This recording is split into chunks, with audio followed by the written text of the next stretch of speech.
À Kinshasa, le dialogue voulu par le président congolais Joseph Kabila pour relancer le processus électoral a du plomb dans l'aile. La semaine dernière, l'opposition a claqué la porte. Elle craint en fait que le pouvoir lui fasse un enfant dans le dos. Et s'il y en a un qui est bien placé pour rester sur ses gardes, c'est Jean-Bertrand Ewanga, député national. Il est aussi secrétaire général de l'UNC, l'Union pour la nation congolaise. Et surtout, il a passé récemment 1 an de prison pour outrage au président de la République congolaise. Bonsoir Jean-Bertrand Ewanga. Oui, bien, bonsoir. Merci d'être avec nous sur TV5 Monde. Alors nous sommes à moins d'1 année en principe de l'organisation des élections générales, législatives, présidentielles également, prévues le 27 novembre prochain.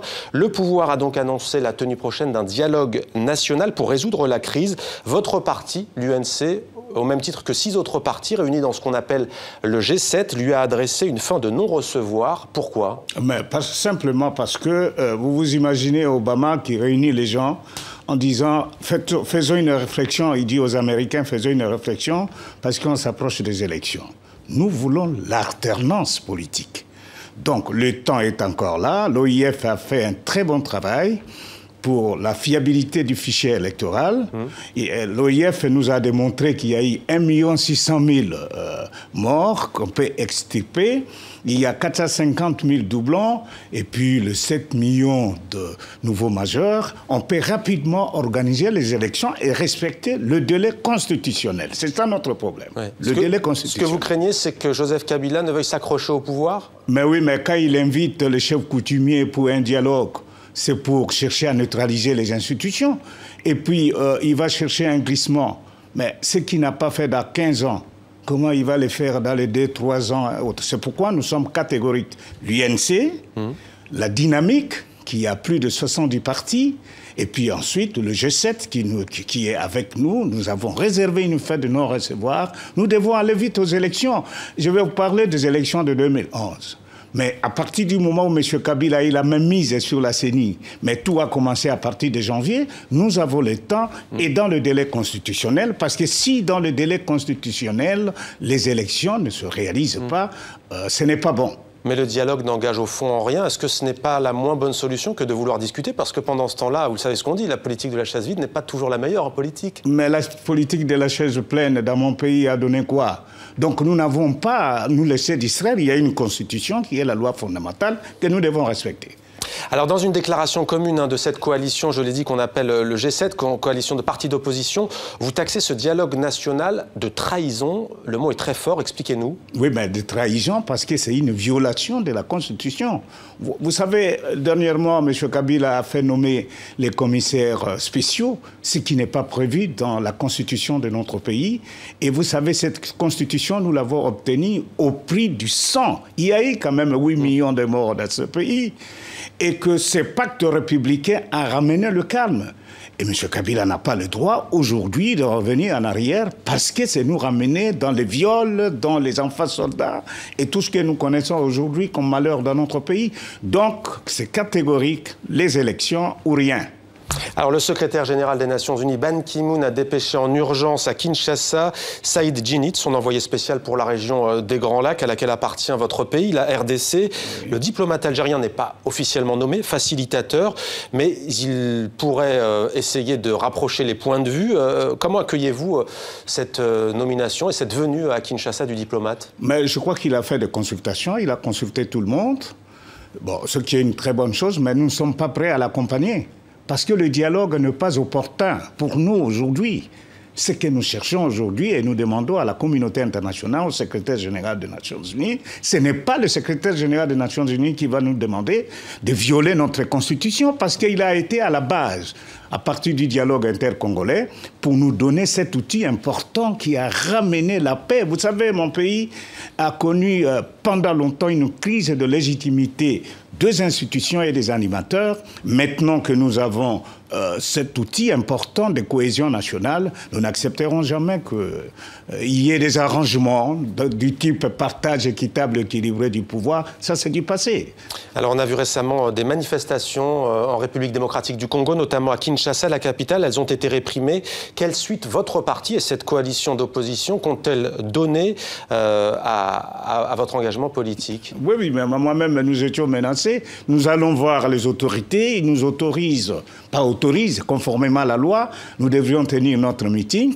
Et puis, le même pouvoir a utilisé de bandits, de grands chemins pour nous agresser. Donc, il y a le rétrécissement de liberté. Vous avez appris que les Lucha, les jeunes gens qui militent pour la démocratie, aujourd'hui, le pouvoir a décidé de suspendre ça. Mais maintenant, nous voyons, à partir de l'intervention du président Kabila, on sent l'intention, c'est de faire un forcing et nous ne sommes pas prêts à l'accompagner. Qu'est-ce que vous lui diriez si vous l'aviez en face de vous ce soir, au président congolais? C'est lui dire qu'il y a une vie après la présidence. Ça fait le bonheur dans d'autres nations de voir les anciens présidents. Nous avons suivi 3 anciens présidents suivre un match au Ghana. Pourquoi lui ne peut pas être ancien président chez nous? Et puis nous disons ceci à ceux qui nous soutiennent de la communauté internationale. Démocratisons le Congo pour donner l'espoir, l'espérance au peuple de Grand Lac. En août 2014, vous êtes arrêté alors que vous êtes en meeting à Kinshasa, très précisément sur la place Sainte-Thérèse dans la capitale. Vous avez fait 1 an de prison officiellement pour outrage à Joseph Kabila, le président de la République congolaise. Vous en êtes sorti de prison précisément le 30 juillet dernier, en été. Comment en êtes-vous ressorti? Il faut dire que c'est une prison injuste. Je n'ai jamais insulté le chef de l'État. La vidéo a été présentée et c'est ce qui a fait le courroux des ambassadeurs de l'Union européenne qui sont allés voir mon président. C'est ainsi qu'on me fera sortir de la prison pour me mettre en résidence surveillée. Et après, le chef, toujours le chef, il a décidé qu'on m'envoie à prison injustement. Député de mon État, dans la liberté et dans l'exercice des mêmes fonctions, j'ai été jeté en prison comme un malfrat. Qu'est-ce que vous y avez vu dans cette prison de Makala que vous qualifiez de mouroir? C'est un mouroir. Je vais vous donner un exemple. Cette prison, tout est commercialisé. Même pour m'amener à manger, mon épouse, je dois payer. Vous devez remettre quelque chose aux policiers. Et puis ensuite, les conditions hygiéniques. Il faut dire merci au CICR. Mais vous savez, la prison a été construite en 1952 pour 1500 personnes. Nous sommes à 9000, sans fosse septique. Et le caca qui est distribué dans la cour, permettez-moi, les odeurs nauséabondes vous envahissent dans les cellules. Et pour évacuer cela, les enfants utilisent le main nue pour évacuer cela. Et dans des conditions ignobles, sans dispensaire qu'il faut, sans ambulance. Et c'est un mouroir, on abandonne déjà comme ça. Et beaucoup ne sortent pas en bonne santé, malheureusement. Alors, s'agissant de cette question des droits humains, il y a eu un rapport qui est sorti ce matin des Nations Unies et qui pointe du doigt justement des violations dans votre pays. 143 violations qui concernent des centaines de personnes, essentiellement comme vous, des opposants. Quel regard portez-vous sur ce constat? Mais ça, c'est ce qui est connu. Il y a des cas oubliés. Et ici, quand vous parlez des opposants, je voudrais penser à Diomi Dongala et à Muyambo, à Vano Kiboko et à mon ami Kiaviro et tous les autres. C'est pour vous dire qu'ils sont tous arrêtés dans les mêmes conditions. Et le pouvoir a durci maintenant, ils veulent instaurer une nouvelle dictature, mais notre peuple n'est pas disposé à les accompagner et nous allons faire usage des dispositions constitutionnelles pour contrer une telle démarche. Alors, on a bien compris ce que vous reprochiez ce soir sur TV5 Monde au président Joseph Kabila. Pour autant, quel est le problème de la République démocratique du Congo? Au-delà même de cette crise politique actuelle, c'est un pays riche, sans doute le plus riche d'Afrique, peut-être même pour son sous-sol l'un des plus riches et pour son sol l'un des plus riches au monde. Il est aussi le symbole des maux de l'Afrique francophone. Jean-Bertrand Ewanga, quel est le problème, quel est le malaise dans votre pays? Mais le malaise, c'est le non-respect de l'application de la Constitution. Le malaise, c'est-à-dire que des individus veulent être au-dessus de la loi. Le malaise, c'est-à-dire que les individus veulent se servir du pouvoir pour régler des comptes aux autres. Mais sur les guerres qui déchirent votre pays, vous avez cité tout à l'heure des millions de morts. Joseph Kabila n'était pas forcément encore là. Comment expliquez-vous ces conflits qui minent le pays? Mais c'est surtout nos richesses. Au lieu d'être un bonheur pour nous, c'est devenu le malheur pour nous. Il y a trop de vautours qui voltigent autour de notre pays, mais nous sommes disposés à partager ces richesses-là. Si vous venez avec de l'argent investir chez nous, conformément à nos lois, nous allons profiter tous. que de chercher à piller les richesses, et c'est aussi ça le problème. Et nous avons aussi un problème de leadership. Et c'est pourquoi nous disons qu'on ne touche pas à la Constitution. Parce qu'au moins cette Constitution, issue du dialogue intercongolais, nous a ramené un minimum de garanties de paix. Et avec ça, nous pouvons rebondir. C'est un pays qui a beaucoup de chance, c'est un pays qui réunit toutes les conditions de décollage, mais il se pose sérieusement un problème de leadership. Vous vous rattachez donc à la Constitution, à la loi fondamentale de la République démocratique du Congo.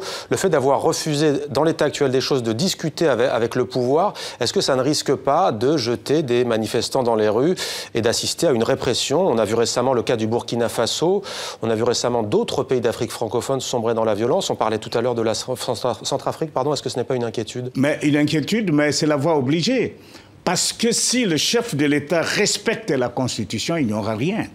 C'est-à-dire qu'il y a l'alternance, il est le sénateur à vie, et il va bien jouir de toutes ses prérogatives, il sera à l'aise. Mais s'il s'entête, s'il veut faire un forcing, nous allons faire recours à la même Constitution qui nous donne les dispositions de barrer la route à tout pouvoir ou individu qui cherche à se maintenir au pouvoir par la force. Ça, on ne cède pas. Juste en quelques mots, vous avez fait 1 an de prison. Est-ce que vous ne craignez pas pour votre avenir? Est-ce que vous n'avez pas peur de continuer à porter comme ça la lutte? La lutte, Mandela l'a portée jusqu'au dernier moment. La lutte, Lumumba l'a portée jusqu'au sacrifice suprême. Mais je crois que ce pays a droit à la vie. Et ce peuple congolais qui ne cherche que le bonheur de son propre bonheur, le bonheur de ceux qui ont choisi le Congo comme une seconde patrie, moi je pense qu'il faut se battre que de se laisser croiser les bras pour encore une autre domination. Nous nous sommes libérés contre les colonisateurs.